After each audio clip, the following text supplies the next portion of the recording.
A range-bound session sees the Nifty and the Sensex end flat. Over 30 stocks end in the red. Broader markets underperform blue chips.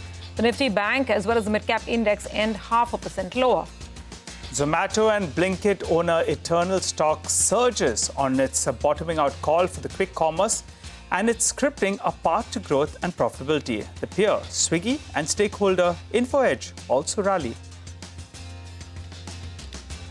In a sudden move, Anup Saha resigns as the MD of Bajaj Finance with immediate effect.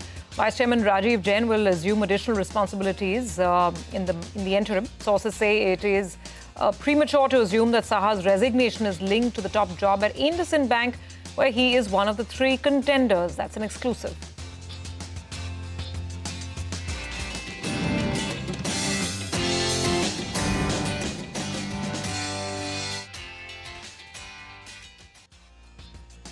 Hello and welcome to Markets Forward, your go-to show where we tell you what went on with regard to today's trading action, and we'll set you up for tomorrow as well. Surbi and myself will guide you through the next half hour of the show. Hey, Surbi. Hi, Nigel. Well, a bit of a disappointing day for the Bulls. They would have wanted to see them build on because yesterday they bought from the lows and it was a much better looking screen. But of course, today we didn't have much of that. We have, plenty to cover. Just a quick word on the market before we get to it, and that's the screen that we're talking about the Nifty finally ending, lower. Why I've put those two stocks is just examples that this was a very, very stock-specific market. The index did nothing, but individual stocks are moving all over the place. And Eternal is just one such example. Remember, we were talking about the stock, same time, same show, 24 hours back. But look at the move today, 10% up. And we'll tell you why this happened. And likewise, Tilaknagar Industries, it's a story that Nigel broke. So individual stories, news flow, earnings moving individual stocks, but at the index level, fairly quiet. Having said that, I just want to point out one trend, that overall there was a lot of selling in financial stocks today, barring HDFC Bank and ICICI Bank. If you look at PSU banks, NBFCs, smaller banks, tier 2 banks, once again, there was a fair amount of red on the screen.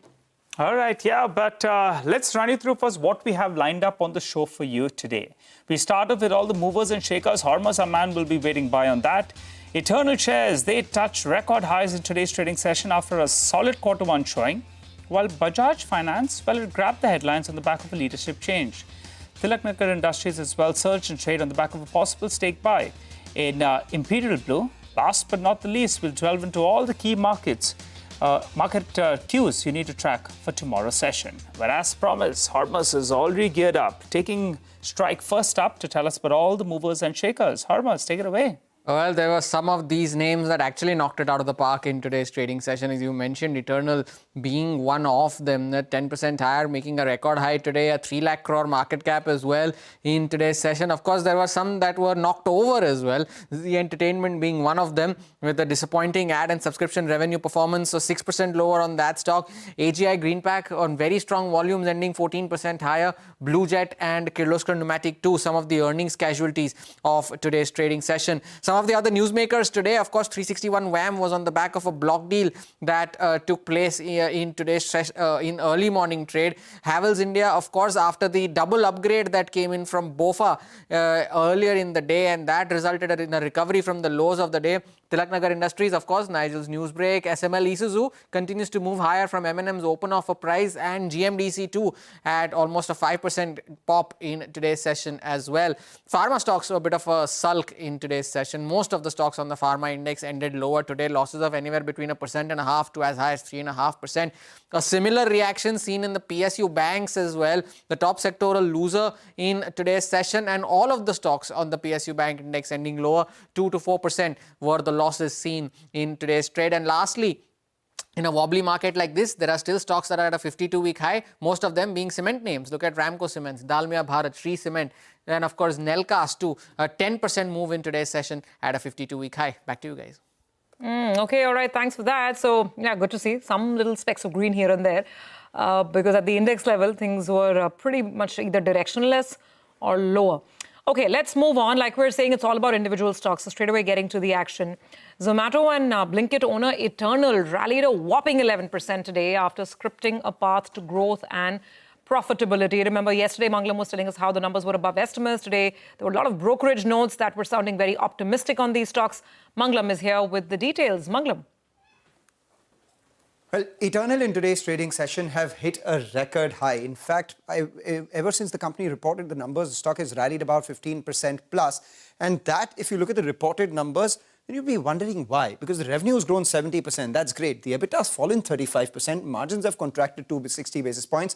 And the net profit has fallen 90%. Now, here's why. Because a couple of things that the management spoke about are telling you that the worst is behind. One, year-on-year growth has bottomed out for the food delivery business, which implies that it will only improve from here on. And near-term, quick commerce margins too have bottomed out and they will improve from here. So let's take the food delivery business first. Over the last many quarters, the revenue growth had been coming down, and for the first time between Q4 and Q1, the revenue growth has stabilized. This is gross order value growth has stabilized at around 16%, which the management believes is the absolute bottom. And from here on, they are expecting growth to resume. That's a positive.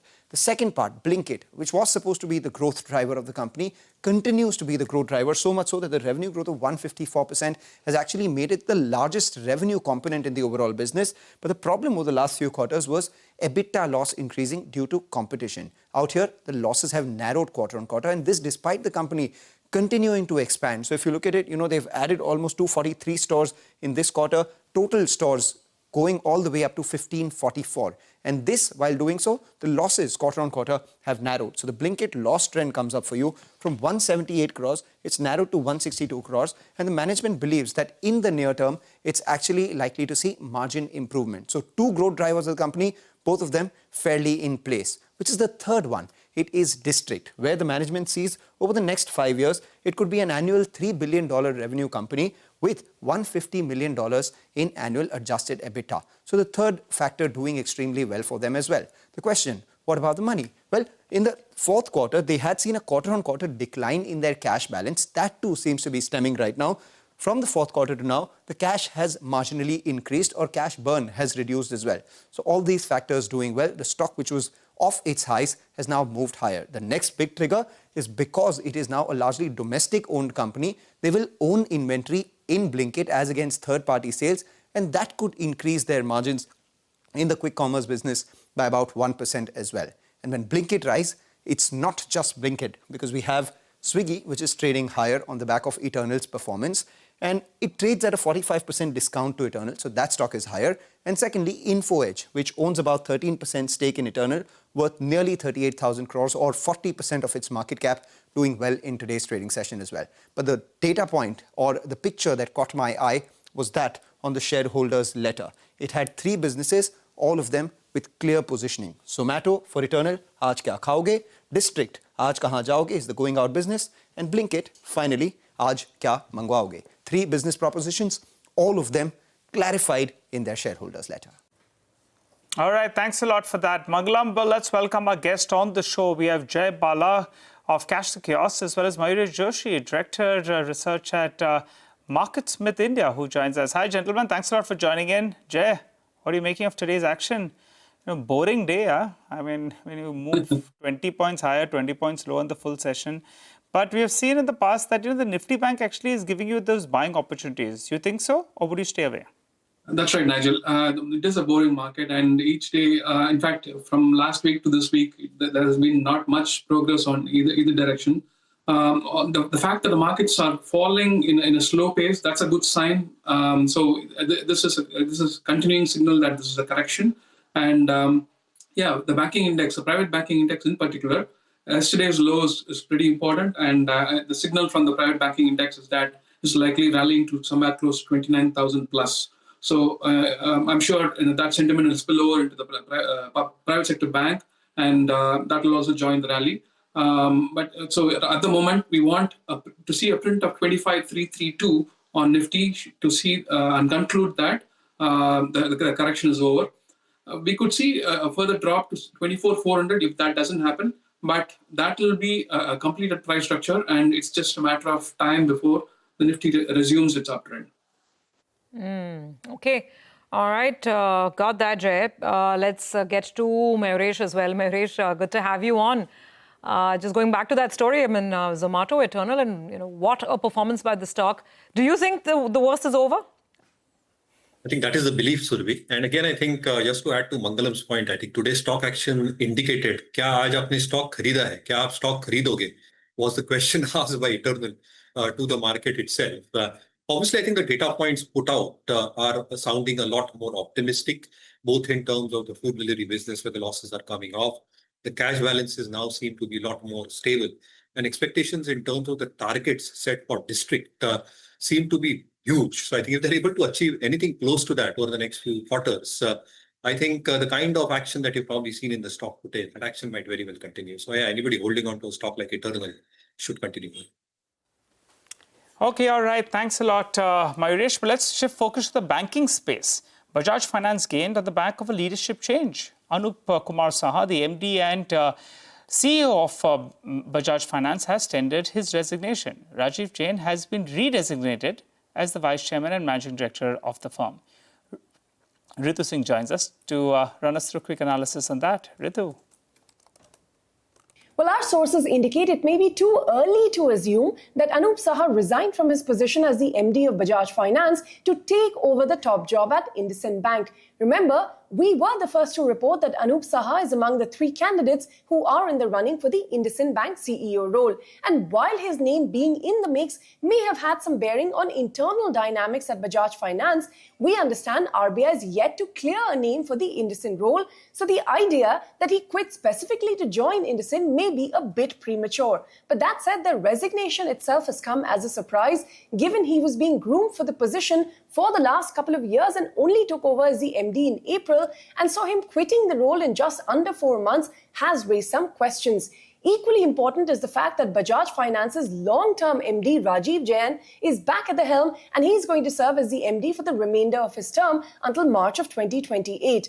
Now, while this will provide a smooth transition for Bajaj, the focus will also move to succession planning. Now, remember, Rajiv Jain has spent more than 15 years as the MD of the company, and while RBI rules limit bank CEO terms to 15 years, there is no such cap for NBFC, so technically he can continue, but the company will still be under pressure to groom the next line of leadership. Now, Jeffries points out that Rajiv Jain may now need to pull back from any advisory role at Bajaj Finserv, and Morgan Stanley calls this a setback to the succession plan that the company had been executing. But with Rajiv Jain back in the driver's seat, they say the situation remains manageable. Okay, all right. So leadership change at Bajaj Finance, and of course need more clarity on what the final plan really is. Thank you for that, Ritu. Well, with that, let's move on. And this is a CNBC-TV18 exclusive. We're learning from sources that Axis Bank may seek RBI's approval to buy an additional 10% stake in Axis Max Life Insurance.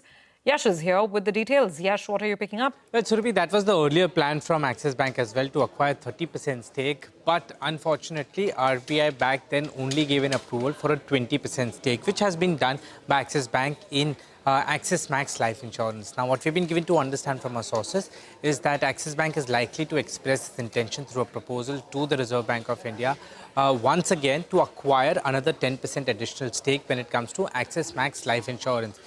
This 10% would be important because it will make Axis Bank cross the 25% mark in Axis Max Life Insurance, making them a promoter to an insurance subsidiary, that is Axis Max Life Insurance.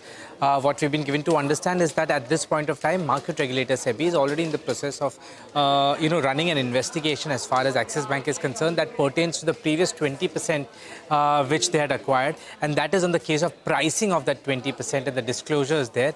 But according to our sources, Axis Bank is of the view that once that investigation concludes, right after that, they would want to approach the Reserve Bank of India, expressing their view to acquire additional 10% stake in Axis Max Life Insurance.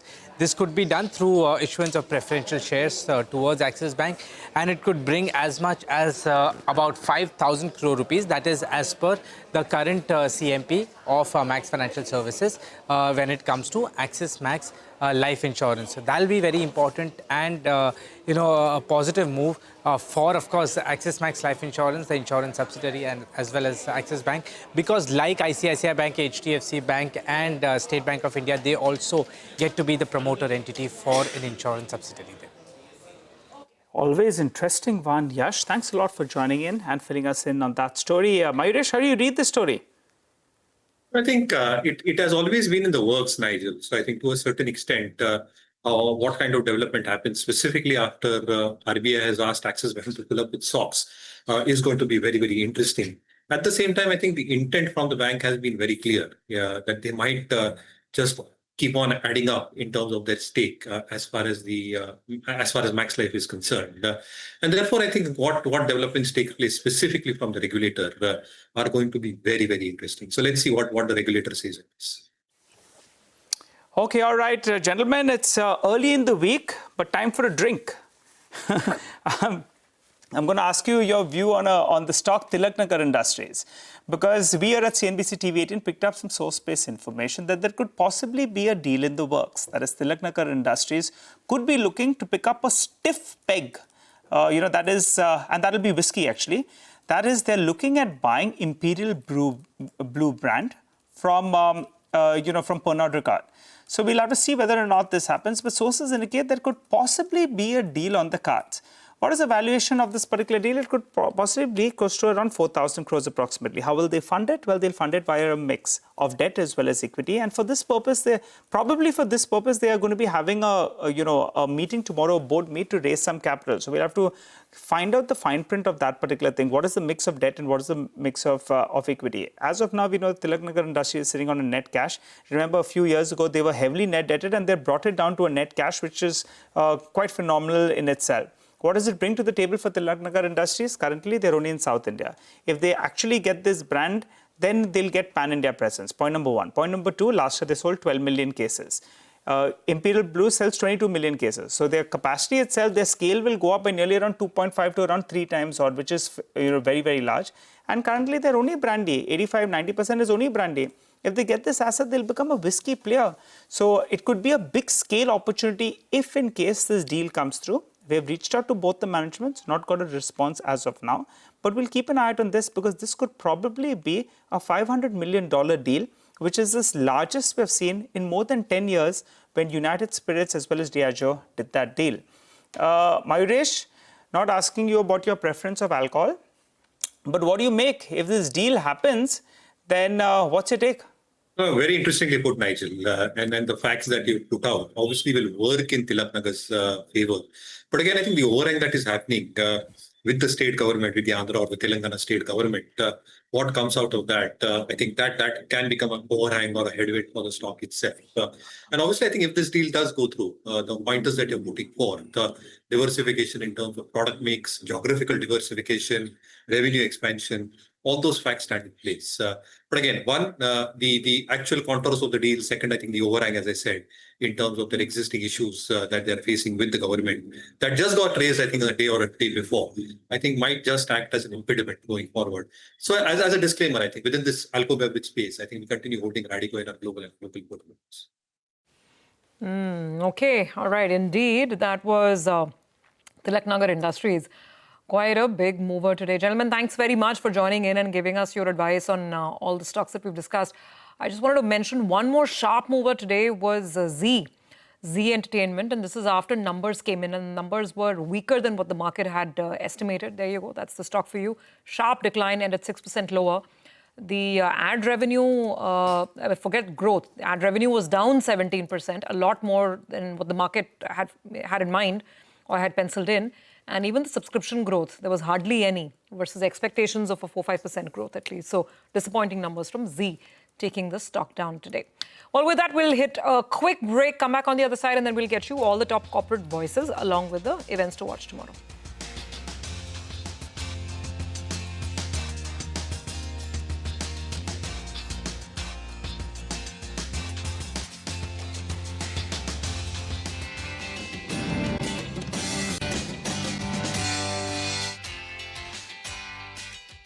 Welcome back. Well, let's focus on the top corporate voices of the day. First up, Havells gained despite a challenging quarter. Speaking of CNBC-TV18, well, the firm's management said that while tertiary demand remains subdued this quarter, the overall demand trajectory strengthened in the second half of the fiscal year. That's the expectation. The firm also had robust volume growth in cables as well as wire segment, while no significant market share losses have occurred. The management also highlighted a strong performance by Lloyd. While revenues remain steady, margins have seen a significant improvement, doubling over the period. PNB Housing Finance reported a healthy set of numbers in the first quarter. The management is quite bullish about the outlook on net interest margins, attributing the improvement to growth in the affordable and emerging segments. The management also indicates that any potential rate cut benefits may be passed on to customers, with an impact of up to 10 basis points expected in Q2. The firm has also shared a positive outlook on the asset quality and expects to maintain it between 1 to 1.1%. It has guided for retail loan growth of 18% this year. Finally, Angel One gained in trade after it said that its first quarter performance was the result of solid execution. It also added that it was difficult to predict how investor behavior would change with stricter regulations. The firm said that the macro fundamentals were still intact and it would not worry about daily or monthly gyrations. It also said that the adjusted EBITDA margins came in at 34% in the first quarter and it could improve to around 40% by the end of this fiscal. Okay, all right. So those are all the corporate interactions. But before we wrap up today, let's get you some of the key events and earnings to watch out for tomorrow. Ria is here with the details. Ria. Well, yes, let's take a look at the key events to watch out for tomorrow. In terms of the economic data, watch out for the core CPI coming out of Japan. In the US, we have the existing home sales for the month of June, as well as the crude oil inventories coming out. And in the Europe, watch out for the consumer confidence data. Back home in India, lots of earnings to watch out for. 3 nifty companies: Infosys, Dr. Reddy's Laboratories, as well as Tata Consumer Products. Some other companies as well: Aditya Birla Real Estate, Bajaj Housing Finance, Coforge, SRF, Persistent Systems and Syngene International, among others. There are 6 companies that are going to be holding board meetings tomorrow to consider fundraising proposals. Those include IndusInd Bank, SRF, Tilaknagar Industries, Aditya Birla Real Estate, Aurum PropTech and Borosil Renewables. Some other stocks to watch out for as well: Mahindra Logistics will trade ex-dividend in the ratio 3:8. It is also the last day to buy shares of Cholamandalam Investment and Finance, CG Consumer as well as Hero Motor to be eligible for their respective dividends. In terms of IPOs, we have Westbridge Capital-backed IndiCube Spaces rupees 700 crore IPO set to open tomorrow. They've set the price band between rupees 225 to 237, and G&G Electronics is also going to launch its rupees 460 crore IPO tomorrow. 4 other events to watch out for: US President Donald Trump will speak at the Winning the AI Race event in the US. The Commerce and Industry Minister Piyush Goyal is going to visit the UK on July 23rd and 24th for the signing of the India and UK FTA. The ECB will also hold a 2-day meeting starting tomorrow. And lastly, the BOJ Deputy Governor will deliver a speech and hold a news conference tomorrow. Thanks a lot, Ria. We're set for tomorrow's trading session then. But on that note, we'll have to wrap up on this edition of Markets Forward. Don't go anywhere. More news and updates coming up on the other side.